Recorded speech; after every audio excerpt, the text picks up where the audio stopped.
Mais avant ça, bonsoir à tous les trois.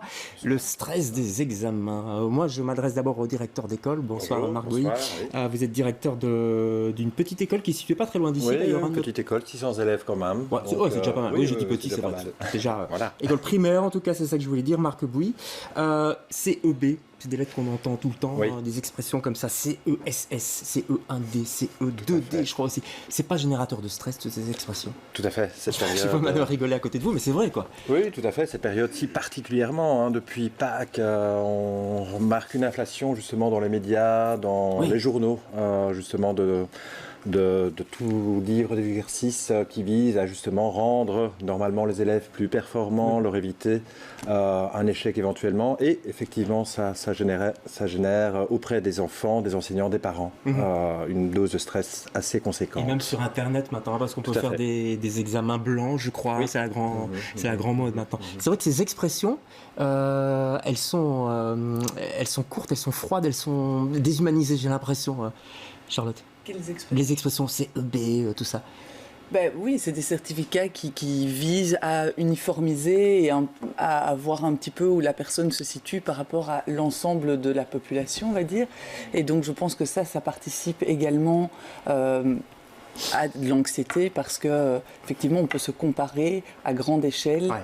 Et donc ça peut générer du stress. Mais avant, on disait, Véronique Dethière, vous représentez la FAPEO, donc les parents avant, on parlait d'examen de fin d'année ou fin de session, c'était des autres expressions peut-être un peu plus humaines, non? Mais j'ai envie de rappeler que le CEB existe depuis toujours. Oui.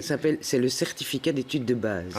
Ouais. Donc c'est un diplôme, c'est un titre qui est octroyé depuis toujours. Donc maintenant c'est devenu effectivement avec ces épreuves externes qui se sont multipliées, dans l'esprit des gens, le CEB c'est l'épreuve externe. Oui. Mais c'est la même chose. Enfin, je dis le certificat existe toujours, donc il y a cette épreuve externe, mais on parle toujours d'examen, parce que j'ai envie de rappeler ici que le stress monte avec le CEB, le CE1D, le CESS, ces mots qu'on ne comprend pas bien, mais qui veulent juste dire certificat du premier degré, certificat du deuxième degré, certificat d'études secondaires supérieures. C'est vrai que c'est plus raccourci, évidemment. Voilà, donc il y en a plein comme ça des acronymes dans l'enseignement, mais les examens existent toujours, et ce sont des examens. Et j'ai envie de dire même que le CEB, c'est fin de 6e primaire, mais dans certaines écoles, on pratique des examens déjà avant. Ah bon? Oui, bien sûr. Avant Il y a la il y sixième? a des écoles qui font encore des examens de fin d'année aux élèves à partir de la 3e primaire.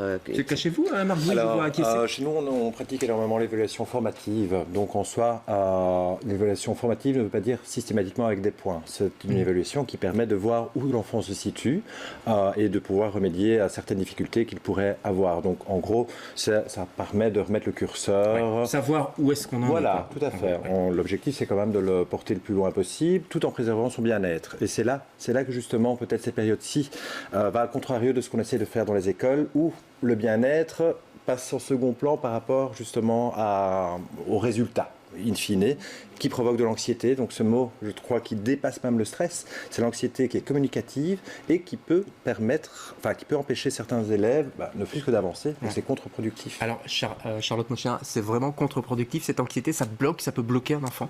Alors, ce qui est important, c'est qu'il y a vraiment une différence entre le stress et l'anxiété. Le stress, c'est une réponse physiologique, naturelle, et il y a du bon stress et du mauvais stress. Ouais. On dit parfois qu'il faut stresser. Voilà, on a besoin de stress pour pouvoir vivre. Ça nous rend normalement plus performants. Ça permet d'avoir ses idées vraiment centralisées sur quelque chose. Donc, le stress peut être tout à fait bon. Le stress devient mauvais lorsqu'il dure trop longtemps ou qu'il dépasse une intensité gérable pour la personne. Ouais. Et à ce moment-là, ça devient du mauvais stress qui devient contre-productif et qui peut avoir beaucoup de conséquences, notamment dans la scolarité, qui seront très négatives. Oui, parce que ça peut carrément empêcher un enfant, ça peut bloquer quelqu'un face à une feuille, face à ses examens. Oui, ça a vraiment un côté, ça peut tout à fait inhiber quelqu'un, mais ça aussi, le stress peut vraiment avoir une influence sur la mémoire, sur la concentration. Et puis, il y a beaucoup d'enfants et d'adolescents qui vont somatiser à cause du stress, qui vont avoir des douleurs, des maux de ventre, des maux de tête, des angoisses, des vertiges, des troubles du sommeil. Et donc, évidemment, ça va avoir une conséquence importante sur leur capacité à se concentrer. Alors, il y a les enfants il y a les profs, il y a le directeur qui est là, Oui. il y a les parents. Je vous regarde, mais Oui. vous êtes parents, ceci dit, mais vous présentez la FAPEO. Il y a les Voilà. parents. Est-ce que les parents ne sont pas un peu générateurs de stress eux aussi, franchement? J'ai envie de dire que peut-être que oui, ils sont peut-être générateurs de stress, mais parce que C'est cette ceci, c'est société, cette société de la performance, cette crainte en fait de l'échec, elle est forte. Et donc les parents, c'est quelque part, il faut que mon enfant réussisse. Ouais. Et donc oui, ils ont cette peur et cette crainte, et donc ça, effectivement, ils génèrent probablement du stress parce que eux-mêmes sont anxieux face à la réussite de leurs enfants. Et donc ils font ce qu'ils peuvent dans cette société où c'est de la performance, de la compétition, et donc oui, certainement, mais je pense que c'est plus large que l'école. Ouais. C'est la société. C'est la société. Qui Et fait finalement, que- pour rester sur tout de même l'école, l'enfant veut réussir parfois pour faire plaisir aux parents plus que pour lui-même, non? Tout à fait, Marc. tout à fait. En fait, le stress, pour moi, il y a un double stress. Il y a le besoin il y a la performance en termes d'apprentissage, mais il y a aussi le désir de faire plaisir, Ouais. et donc la crainte, à contrario, de décevoir C'est ça. ses parents et son enseignant éventuellement. Et donc cette double entrée ne favorise pas la réussite de l'enfant in fine. Donc oui, je suis tout à fait d'accord que le stress est généré aussi d'un point de vue beaucoup plus global Ouais. que l'école, et que ça accentue les difficultés que les enfants peuvent avoir, et que les parents y participent aussi, en tout cas dans une certaine mesure. Ouais. Qu'est-ce qui est le plus fort finalement qu'est-ce qui est le plus dur, Charlotte Mochien? Le stress qui est dû au regard des parents, ou le stress qui est dû au regard du prof ou du directeur d'école? Ça dépendra pour chacun. Ouais, c'est personnel, Chacun en y fait, mettra hein. son curseur et aura une capacité à tolérer le stress de l'autre d'une certaine manière. Mais je pense que c'est très important. Effectivement, il y a beaucoup de parents qui ont l'impression que leur rôle de parent est entre autres évalué par les résultats scolaires de leurs Ah oui. enfants. Donc ils investissent énormément de temps, d'énergie et du coup de stress et de pression que l'enfant va ressentir aussi. Je pense que pour les profs aussi, ça doit être un peu la même chose. C'est se dire, moi j'ai envie d'avoir une classe qui réussit, et donc je vais mettre la pression, et les enfants ont aussi envie de satisfaire aux exigences des gens qui les entourent, et donc ça génère effectivement du stress. C'est marrant que vous dites ça, parce qu'il y a le stress des élèves, des parents, mais des profs aussi, évidemment. Tout à fait, tout Parce à que fait. eux, c'est leur année, ils ont envie que leur classe réussisse, ils n'ont pas envie qu'on les montre du doigt, évidemment. Tout à fait, d'autant plus qu'en primaire, le titulaire vit avec sa classe, donc Oui. 1 voire 2 ans. Chez nous, l'enseignant suit sa classe dans le cycle. Donc il connaît chaque enfant, il Tout connaît, à fait. il connaît leur Et famille. d'où aussi la question, on peut dire à l'avance, pratiquement, les enfants, on sait comment ça s'est passé tout au long de l'année, donc on peut cibler les difficultés des enfants, et on peut dire ceux qui vont réussir sans aucun problème. Voilà, d'où le questionnement, justement, qui s'est passé en Communauté française, de garder ou de ne pas garder cette épreuve certificative. Puisque en c'est tout cas. externe, c'est ça. Tout à fait, Faut c'est qu'on une comprenne bien, épreuve. c'est pas le prof, c'est pas les profs qui construisent l'examen, ça vient de l'extérieur, c'est ça. Mais, en fait, dans le cas de l'épreuve externe, c'est que le stress est sur tout le monde, sur les enseignants qui se sentent un petit peu évalués, sur les parents qui mettent la pression sur leurs enfants, et sur l'enfant qui est là au milieu et qui doit faire plaisir à ses parents, à ses enseignants, et puis surtout, c'est quand même un coup près. Je veux dire, bien sûr. c'est un coup près, donc ça veut dire que l'enfant, il rate son CEB. Bon, le jury d'école peut décider qu'il va malgré tout le laisser continuer, mais c'est quand même lourd en termes d'estime de soi, de se dire, j'ai échoué, le coup près, il arrive au bout de 6 ans, alors que pour finir, ça ne devrait être qu'une formalité, cette épreuve externe. Et l'estime de soi, Charlotte Mochien, on met des années à l'acquérir, même pour soi-même, même nous adultes, c'est encore compliqué. Alors, Tout à fait. demander de l'estime de soi à un enfant, demander de la confiance en soi à un enfant de 10, 11, 12 ans, c'est compliqué quand même, non? Mais oui, surtout comme vous dites, c'est quelque chose qui est en construction pendant toute sa vie, et particulièrement pendant l'enfance et l'adolescence, où on peut vraiment douter de soi. Et on sait à quel point, parfois, il ne faut pas grand-chose aussi pour douter de soi. Et donc, une épreuve comme ça peut vraiment avoir une influence aussi, parce qu'on y met tellement de pression, on y met tellement une valeur énorme, que ça peut vraiment déstabiliser quelqu'un fortement. Ah oui. Qu'est-ce qu'on met en place alors? Qu'est-ce que les écoles mettent en place pour diminuer un petit peu ce stress? Oui, je pense que c'est des choses que l'école met en place à l'interne via les professionnels, mais qui pourraient, je pense, aussi s'élargir auprès des parents. Ouais. Mais c'est avoir des espaces de parole, pouvoir parler parler avec les enfants. Ouais, mais ça marche ça ou mais oui, c'est de la théorie? Évidemment. Non, Ouais. même entre adultes, quand Ouais. vous êtes Oui, c'est stressé, vrai. j'imagine que si vous discutez, ça Oh oui, je vous suis lâchez la stressé. pression. Mais non, si, c'est des temps de parole qui soient en petit comité, en grand comité, avec le titulaire éventuellement, mais ça peut être avec un autre professeur, en tout cas avec un adulte de confiance, ou même entre pairs. Ça peut se faire entre pairs. Il peut y avoir des petites activités plus détendantes aussi, évacuées en revenant d'une récréation, de recentration. Ça peut être... Le sport, hein, du sport, oui, le ouais. sport, tout à fait. Voilà, ça, en tout cas, une des consignes que je donne à plusieurs élèves quand je les sens stressés, qui viennent m'en parler ou que j'en parle avec l'éducateur, c'est à un moment donné, il faut prévenir ton enseignante et tu vas faire un sprint dans la cour. Voilà, juste pour pouvoir évacuer. Voilà, essayer de transformer cette énergie, alors positive ou négative, mais quand on arrive à ce stade-là, c'est plutôt bloquant, de l'évacuer et puis pour revenir plus centré. et Sauf être- que le problème dans l'organisation, c'est le fameux blocus. Je sais pas si c'est un blocus pour les petits, pas encore vraiment. Hein. pas en Mais primaire. dans le blocus, si on parle un peu des humanités, dans le blocus en général, on fait pas de sport, on perd pas son temps, on va directement étudier. C'est ça qui. Ben, j'ai envie de dire que là, on a une école exemplaire. Ouais. Donc, Allez, et elles vous ne faites sont- sourire là. Ah, oui, Et, ça fait plaisir. non, mais elles ne sont pas toutes comme ça. Donc, il faut quand même bien, nous, on a des retours de parents Ouais. où on met du stress sur les enfants. Hein. Donc, un mois avant les examens, on leur dit attention, hein, n'oubliez pas d'étudier, il faut étudier, il faut étudier.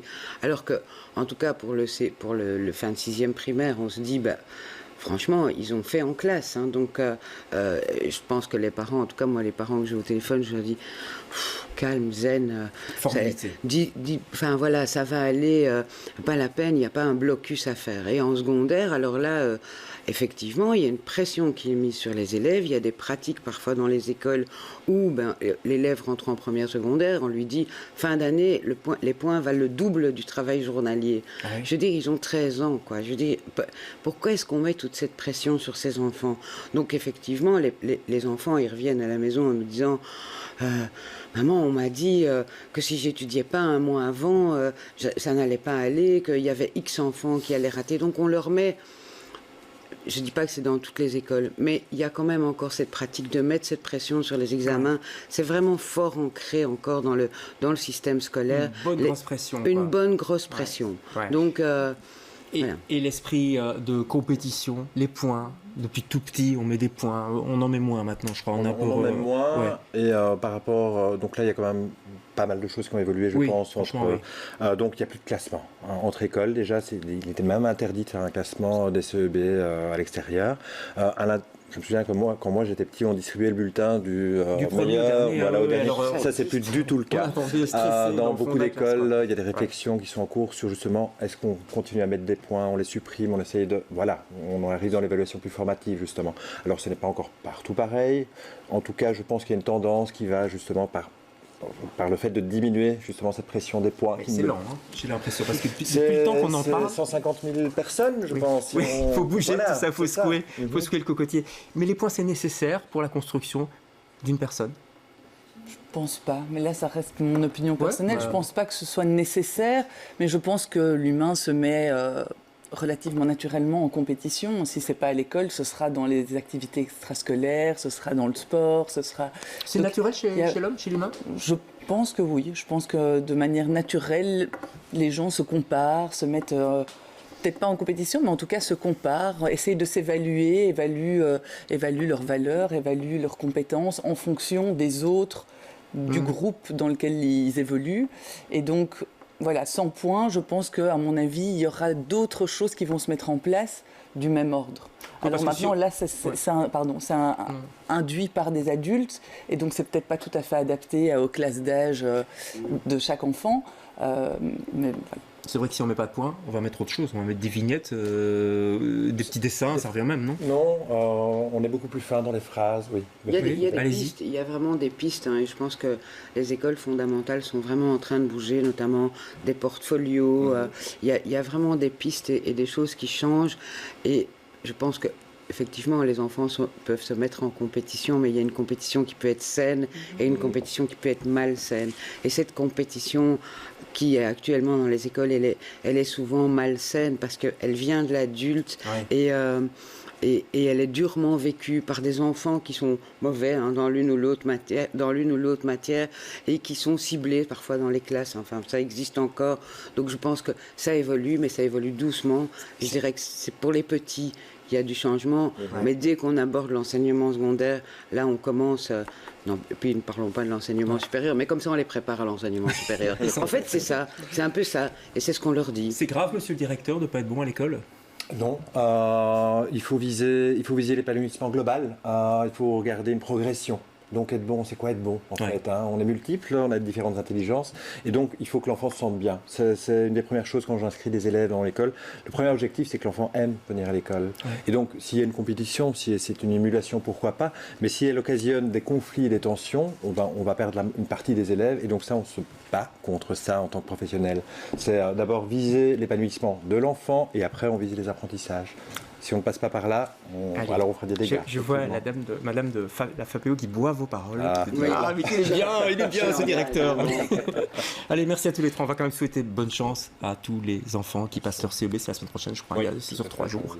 Et puis tous les autres examens, parce que la période ne fait que commencer. Merci à tous les trois.